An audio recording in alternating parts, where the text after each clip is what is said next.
Okay guys, so this is the training module for Strength Training 101 execution plan, and there's a few things that you need to know when it comes to getting stronger in minimal amount of time.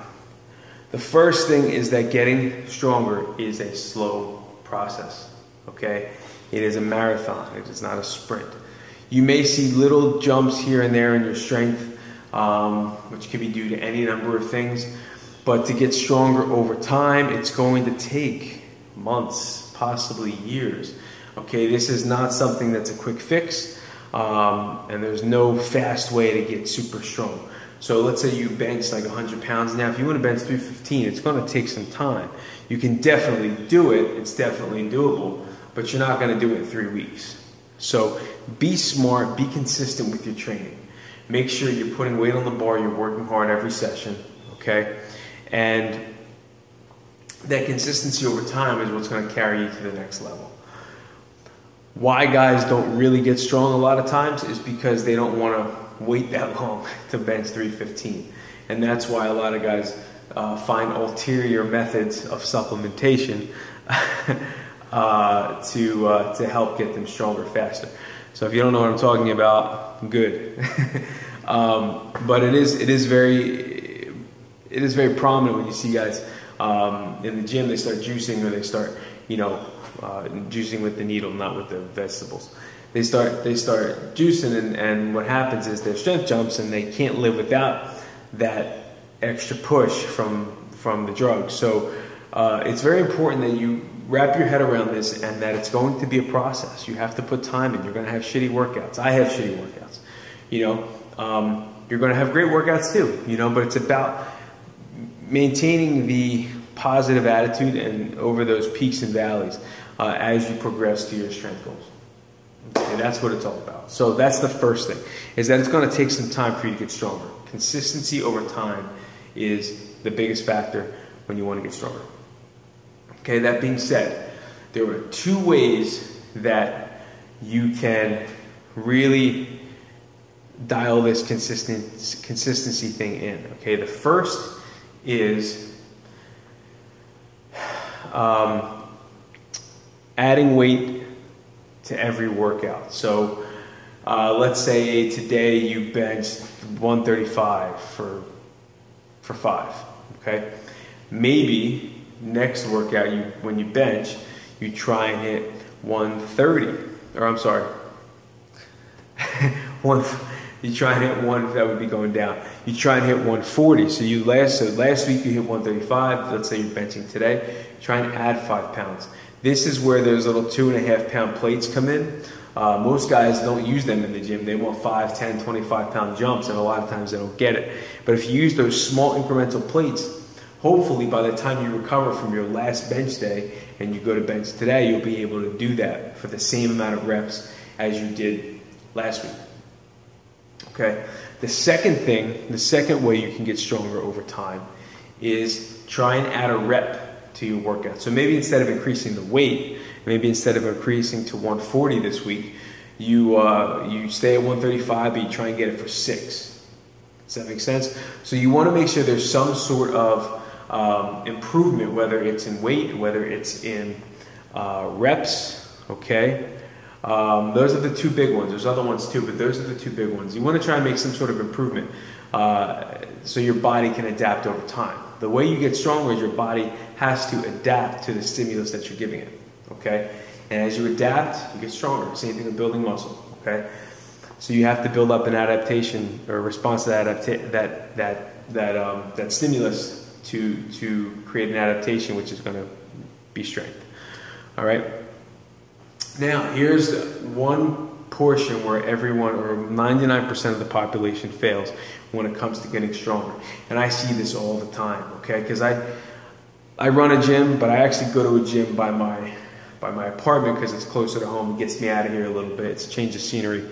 And when I'm there, I don't think about work. So I live there. And when I go lift, I see nobody's keeping track of their progress, right? I always have a notebook. I've had a notebook for like 15 years, all right? And I keep track of my exercises, my reps, and my sets. So let's say today's a bench day. I can look back to last week's bench day and see exactly what I did and say, okay, I need to add 5 pounds today, or I need to add another rep. Let's see what I can do. If you don't know where you were, how do you know you're getting stronger? You know what I mean? Yeah, the workout may be intense, but you need to get past that intensity and push it to the next level to make sure you are improving over time. And you're not going to know that unless you're keeping track. So the best thing to do is go to the dollar store or go to like a Staples or like an Office Max or something and buy a marble pad. They're like $2. It'll last you for like 6 months. Okay? That thing is your Bible. You take it with you, you throw it in your gym bag, and you have that and record everything you do. I even started recording how I feel. Tired. Not feeling it today. Right shoulder's bothering me. So if I change an exercise, I'll write it in there what the exercise change was, and I'll write down because right shoulder's bothering me today. Pulled hamstring. Can't do these. Switch to these. Write everything down so when you refer and you go back, you can say, okay, and you kind of know how to mold your workout a little bit better to get the best out of the session. But you have to maintain a track record of your sets, your reps, your weights, everything. The more, and it's kind of a pain in the ass, but you do it for a couple weeks, it'll be second nature and it won't be a problem. And I promise you, you will see dramatic and drastic increases in your strength levels, okay? So, what have we covered so far? Number 1, try and increase weight every workout, or number 2, try and increase reps every workout and record everything you do. Write it all down, all of it. All right. Now, another thing about getting stronger is don't go overboard with all these crazy freaking exercise methods you see online. You know, the thing about getting stronger is just training hard, lifting moderate to heavy weights on a consistent basis, and recovering properly.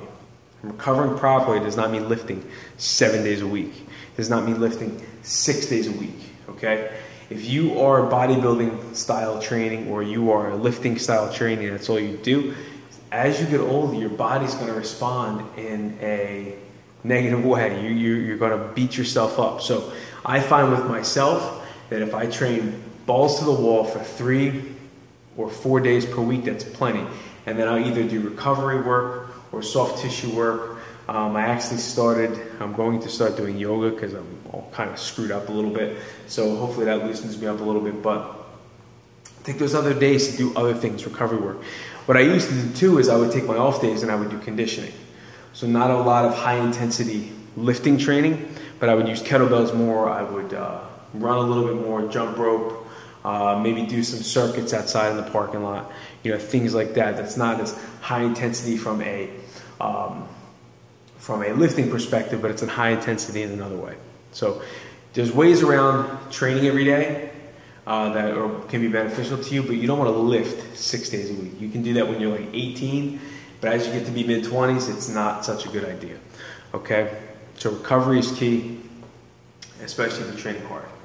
All right, keep the exercises basic, so stick to your squats, your deadlifts, your bench presses, your overhead presses, and then slight assistance work can be dumbbell flies, dumbbell rows, pull-ups, push-ups, dips, things like that. But it doesn't have to be anything crazy. You don't need any crazy machines. I mean, in my gym here, it's like 800 square feet that we used to train in. It's small. There are no machines in here. It's all free weights, all bars, dumbbells, kettlebells. We have heavy tires and kegs that we carry around and clean and things like that. So that stuff gets you really strong. You don't need any specific machine. You just make do with what you have. Okay?